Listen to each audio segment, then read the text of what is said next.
y vamos a hablar con especialistas del tema. Estamos con Sebastián Coach y Matías Tamhain. ¿Está bien así? Correcto. Bueno, Sebastián es uruguayo y Matías es alemán. Bueno, gracias por venir, y nos cae el tema justo en un momento en donde la cuestión, en realidad los desafíos de este siglo son la energía, el agua y alimentos. Con un planeta ya conquistado, donde no hay más tierras para buscar, ya están todas ocupadas, el debate a futuro va a ser cómo manejamos la energía, el agua y los alimentos. Capítulo energético entonces. La energía eólica, del viento, renovable, no contamina. A ver, ¿quién me contesta esto? ¿Cuál es el país con mayor producción de energía eólica para ver dónde estamos parados? Y están compitiendo entre China y Estados Unidos en producción energética de energía eólica. Eso se mide un poco en concepto de potencia eólica instalada y el factor de utilización de esta potencia que ronda en el orden de 25 a 40%, dependiendo un poco de los regímenes de viento que existen, ¿no? Entonces, en potencia instalada están muy parecidos Estados Unidos y China. Y China. ¿Y qué porcentaje de la energía consumida proviene de la energía eólica? Todavía son valores bastante bajos. Estamos hablando del orden de unos puntos de porcentaje. Ajá. Si vemos el ¿Cuánto, por ejemplo? ¿Un 2-3%? 2-3% capaz a nivel mundial. Si vemos el ranking por porcentaje de penetración eólica en el consumo de electricidad, encabezan países como, bueno, pequeños países como Dinamarca y Portugal. El ranking, pero ya un país como Alemania tiene una penetración que está en el orden de 20% de energía eólica. ¿Alemania tiene un 20% de su energía proveniente de molinos de viento? De la energía eólica, dependiendo un poco de la producción, evidentemente. Es una producción intermitente. Sebastián, ¿y cuál es el modelo de negocio? ¿Es viable para un país como la Argentina? ¿Por qué no hay más molinos de viento y energía eólica? Lo que ha pasado es que en Europa, en sus inicios, la energía eólica se desarrolló mucho con subsidios de gobierno a través de precios diferenciales, porque la tecnología era muchísimo más inmadura y el recurso eólico en Europa es aproximadamente la mitad del recurso eólico que hay en Argentina. En Argentina ahora, en los últimos años, la energía renovable ya es plenamente competitiva por dos razones. Primero, porque la tecnología, el costo de la tecnología, al meterse China a producir y a competir en el mundo, los precios de la tecnología han caído muchísimo en los últimos 5 años. Y además, el viento que hay en Argentina es el doble del viento que hay en Europa, por ejemplo. En el promedio de parques en Europa giran un 25% del tiempo. Acá en Argentina, la mayoría de los proyectos que se están desarrollando están girando aproximadamente el 50% del tiempo, o sea, producen el doble. ¿Cómo es esto del tiempo que gira? ¿Cómo es? Explicarlo. Claro, porque un molino, una turbina eólica genera electricidad cuando está girando, y el viento no está soplando siempre.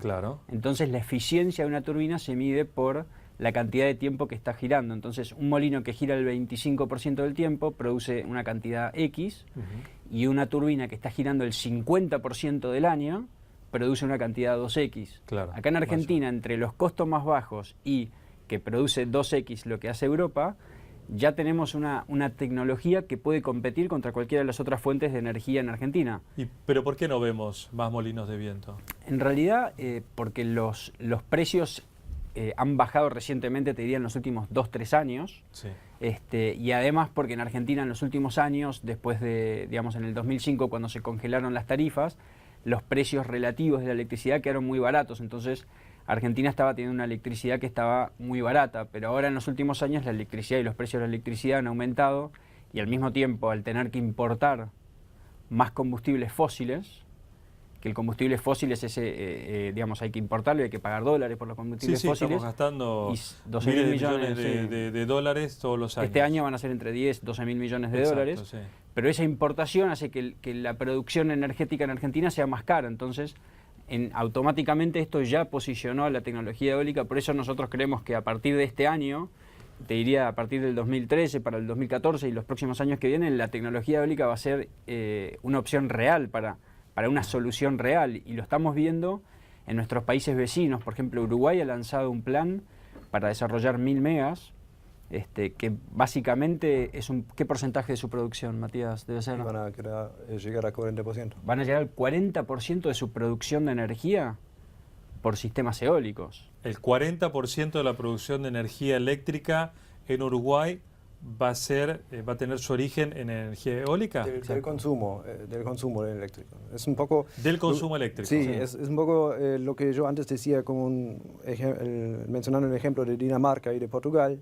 Están claramente en ventaja los países que tienen una fuerte interconexión con países limítrofes, como puede ser en el caso de Dinamarca, Noruega y Alemania. Entonces, Dinamarca, por ejemplo, alcanza un 100%, has comentado antes 20% para Alemania.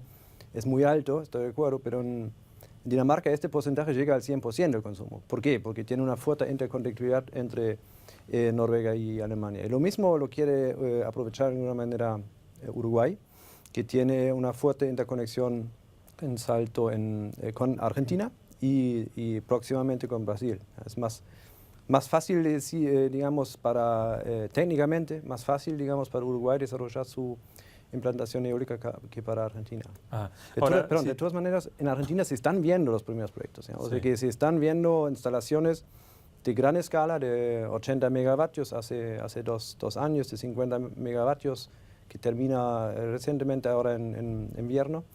O sea que se están viendo avances en las instalaciones privadas. ¿Ya? Sí, 200 megas son aproximadamente 100 turbinas. Una turbina de estas mide entre 80 y 100 metros. Tienen aspas que llegan a los 35 a 45 metros. Sí. Para que se den una idea del... Sí, ¿cuántos molinos habría que tener para abastecer, por ejemplo, una localidad con 100.000 habitantes? Y debe ser un consumo, yo me imagino que como 40 megas, ¿te parece? Son como 20 molinos. ¿Con 20 molinos se podría abastecer? Se podría abastecer el consumo máximo. Sí. O sea, después lo que uno tiene que tener en cuenta, y esta es la gran desventaja de cualquier sistema eólico o de cualquier sistema de energía de paso, que es que generan electricidad cuando existe el recurso renovable. Claro. Entonces, cuando no vas a poner un molino de viento en un lugar que... Exacto, pero si, por ejemplo, una localidad no podría depender exclusivamente de energía renovable porque en algún momento el viento deja de soplar. Sí, claro. Entonces siempre tiene que tener algún sistema complementario que ofrezca potencia de conexión. ¿Y el costo es muy caro, el costo inicial, la inversión?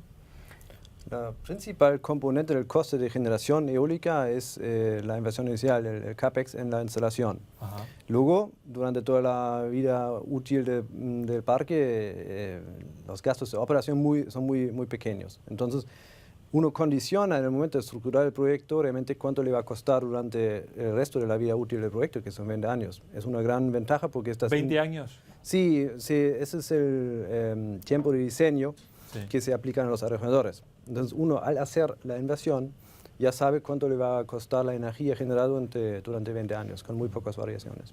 Por ejemplo, la mayor parte de la energía, de las inversiones de energía que se han hecho en Argentina desde el 2005 hasta hoy, han sido prácticamente centrales térmicas. Una central térmica es una central que funciona con combustibles fósiles o con gas, por ejemplo. La inversión de capital de una central térmica es mucho más baja que la energía eólica, pero después uno tiene que pagar el combustible. En la energía eólica la inversión es más alta, pero después uno no tiene que pagar el combustible porque el viento es un recurso que se renueva, es un recurso renovable que es gratis. Entonces, tiene una ecuación distinta, pero al final del día el costo unitario de producción termina hoy siendo muy competitivo de la energía eólica, entonces por eso es que hoy va a estar, hoy ya creo que es muy competitivo y creo que se va a ver muchísimo en Argentina en los próximos 10 años. En términos ambientales, en un momento en el que hay un debate muy profundo con Uruguay por digamos, el uso de tecnologías que afectan al medio ambiente, ¿esta tecnología modernizada tiene alguna contra ambientalmente? Digamos, se efectúan estudios de impacto ambiental también para instalaciones eólicas.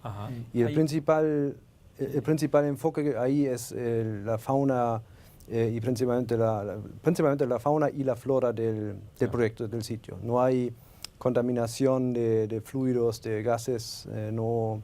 ¿Pero se espanta la fauna del lugar, digamos? ¿O? Sí, se está investigando si existe fauna en peligro de extinción, por ejemplo. Sí, más que nada diría, el riesgo más grande que yo he visto es por ejemplo, corrientes migratorias de aves. Entonces, en general, si uno quiere hacer un parque eólico donde pasa una corriente migratoria de flamencos de un lugar a otro, entonces, probablemente en ese lugar cualquier alarma ambiental, cuando uno está ejecutando, porque para hacer estos proyectos de esta escala, antes de ejecutarlos hay que empezar a hacer todo tipo de estudios ambientales y es lo que nosotros hacemos. Entonces, cuando uno detecta este tipo de cosas, obviamente uno ya sabe que en ese sitio no va a poder hacer un parque porque tiene ese riesgo, ¿no? Bien.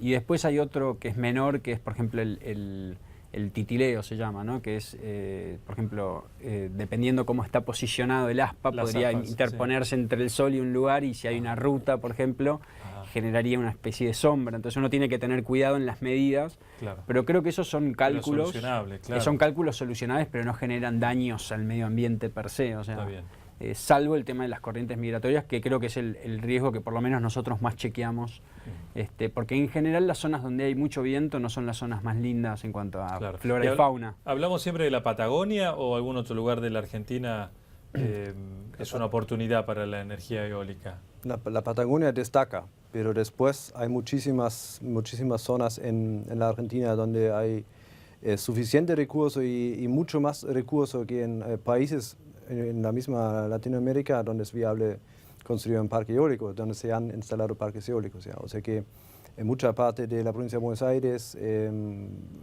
más allá de Patagonia, pero mucha parte de la provincia de Buenos Aires, La Pampa, Córdoba, San Luis, Neuquén, Patagonia. Bueno, Matías, Sebastián, gracias por haber venido y por conocer más de este recurso renovable, la energía eólica, que también es una alternativa, así como la energía proveniente de los mares, que todavía está en desarrollo, ¿no? Pero las mareas mueven turbinas gigantescas que también podrían ser una alternativa a la energía que proviene de la quema de carbón, ¿no? O del petróleo. Sí, nosotros lo vemos, además de una alternativa, lo vemos como una solución. Como una solución. Porque hoy existe un tema energético en Argentina y hay muchas importaciones, y esto ayuda a prevenir importaciones de petróleo, de combustibles fósiles que hoy estamos teniendo. Así que gracias a los dos por venir. Gracias.